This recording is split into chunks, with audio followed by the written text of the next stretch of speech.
Hey guys, Citizen Rebuild's back again for another video today. Now before we get started though, I want to let you guys in on a few little announcements. Now, first announcement is this. This is a rebuild challenge. That's why it's called Citizen Rebuilds. Alright? I'm going to be getting some of those in for you guys very soon. But for now, I'm posting little fun things, like things from my past that have to do with basketball, or talking about basketball, which I will also be doing as well. Finally, if you have any suggestions or criticism, please tell me in the comment section below, and subscribe if you want to. The more the merrier, as they all say. Okay, I understand. Let's get to the video. Alright, so what this video is going to be about is that I found an old book under my bed of predictions for the Charlotte Hornets 2019-2020 NBA season, and I wrote them in July of 2019. Some are not so good, so let's get into those. Alright, now the first prediction that I wrote down was that the Hornets would finish 29-53. Now that is not a horrible prediction, considering that right now, before the coronavirus, they are 23-42. So they're 6 wins off. And I checked the rest of their schedule, and I believe that they, based on how they were playing before the hiatus, they could even surpass that. Now, will they? Probably not, because they want that high lottery pick. But I definitely think that they can get to 29-53 if they wanted to. And so that was my first prediction. My second prediction was that Miles Bridges will participate in the dunk contest. Well, obviously that didn't happen. However, he was the MVP of the Rising Stars Challenge, and that was a great day for Hornets basketball, so he did live up to some hype there. Okay, now we're back again. So the next one's kind of, but at the same time, it was very happy, as for me being a Hornets fan, that it kind of did come true. So, I wrote that Terry Rozier will not live up to expectations. Now, honestly, before Terry Rozier came to the Hornets organization, I barely knew who he was. I didn't like that he was replacing Kemba Walker because, well, I didn't want anybody replacing Kemba Walker. And this guy was on the bench, and we paid him a lot of money. And so, of course, I was a Debbie Downer, and I was like, dude's gonna be garbage. Right? Well, so far he's averaged 18 points per game. You can argue him or Devontae Graham, who's been more consistent. I honestly, consistency-wise, I think that when it comes to points, Terry Rozier has been more consistent. Devontae Graham has been more inconsistent lately. However, he's still super young. Terry Rozier has that age factor over Devontae Graham. And so, Terry Rozier, in my opinion, has lived up to expectations, and if not, has surpassed them.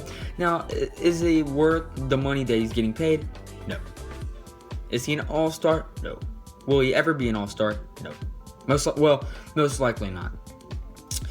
However, he has done a pretty decent job, and I appreciate, as a Hornets fan, I appreciate everything you've done, Terry Rozier. Thank you so much, and if this season's over, I'm looking forward to seeing you play next season as well. Okay, this next one, please don't judge me. Actually, you know what? You can judge me, because I am trying to be an optimistic person, and so I wrote that Nicholas Batum will have a turnaround year and will live up to his contract. No, he has not lived up to his contract at all. Not only did he get worse and average like 4 points per game, but the last time he even played, I'm pretty sure, like actual minutes, was in Paris, in hometown like France. You know what I'm saying? Like, he wanted to play for the hometown folks. It was basically like if you're in retirement, but then how can I describe this? Okay, so what if Michael Jordan was retired for like the 20 millionth time, and then there's an all-star game in Chicago, and Michael Jordan wanted to be in the dunk contest? Basically, him coming back in and showing some people up for his hometown Chicago. Well, it's not hometown Chicago. He's from North Carolina. But anyways, you get the picture. Now, am I comparing Nicholas Batum to Michael Jordan? In that sense, yes, but he is nowhere near Michael Jordan. Trust me, I've seen this guy play. No. Please, no. However, he did go out and say to Hornets fans that he's sorry for not being able to live up to his contract, and he wishes the organization good luck, and that lightens the load a little bit. Still, though, $20 million on the drain. Bad prediction. Alright, and the next prediction was kind of an L as well. I wrote that Michael Kidd-Gilchrist will do better, but not much. So, the guy didn't do well. He didn't play much. He played off of our bench. You know, I wasn't a Michael Kidd-Gilchrist fan to begin with, but then after Kimba left, I was like, this dude's an OG Bobcat Hornet. I'll be a fan. I mean, we're going to be terrible anyways. I'm going to be a fan of MKG. Well, he did not do better. He did worse, and he got sent to Dallas. I think they waived him or released him, and then he signed with Dallas. And he's averaging like less than a point, I think. You guys confirm that for me, please. Next one is actually a prediction that amazingly was correct for the most part. So I said that, and this is a random prediction, the Knicks, Cavaliers, and Wizards will be worse than the Hornets. Bulls as a maybe. Now, the thing is that prediction is 3/4 of the way correct. I mean, I basically predicted, based on that the Hornets would be the 11 or 10 seed. Well, I mean, they are, which is thankfully, that's a good thing. But the Knicks are doing worse than them. The Cavs are doing worse than them. The Wizards are ahead of them as the 9 seed, and then the Bulls are worse than them. So that was a prediction that I right. Okay, so here's the next one. Please don't judge me too much. Actually, you know what? Yeah, just go ahead and judge me, please. Dwayne Bacon will average at least 15 points. 15 points!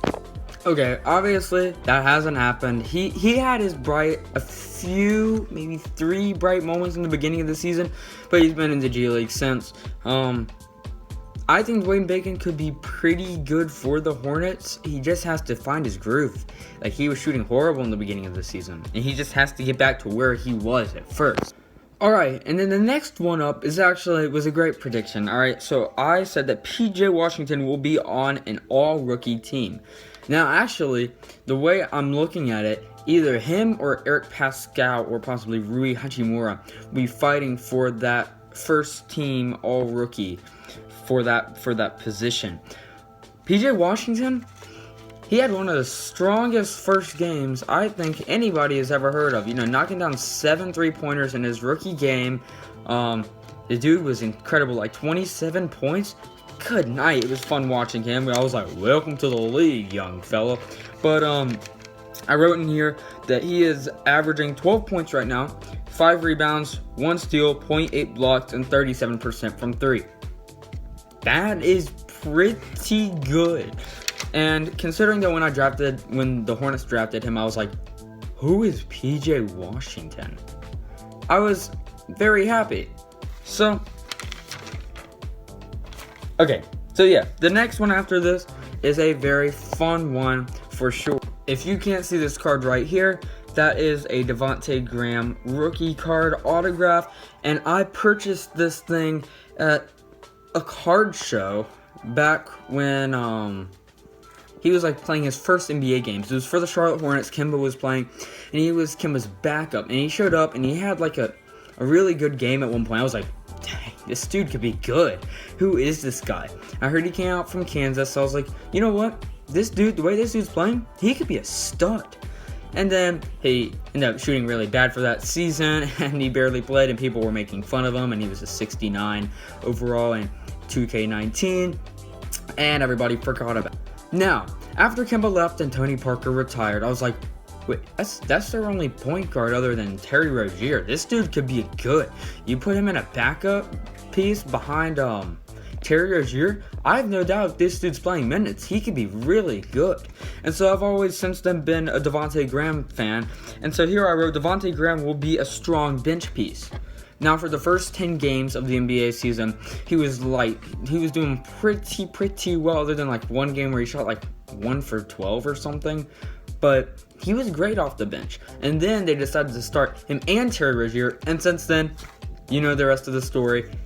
His 2K rating went from a 69 overall to at one point an 84, and now it's an 80 because he slumped a little bit. But that was definitely fun. I honestly think that Devontae Graham could possibly end up being a low-key, like, one-time All-Star, just because of how much turnaround there was from his first rookie season to this season. Now, the Hornets are bad. Are his stats inflated? Possibly. Yeah.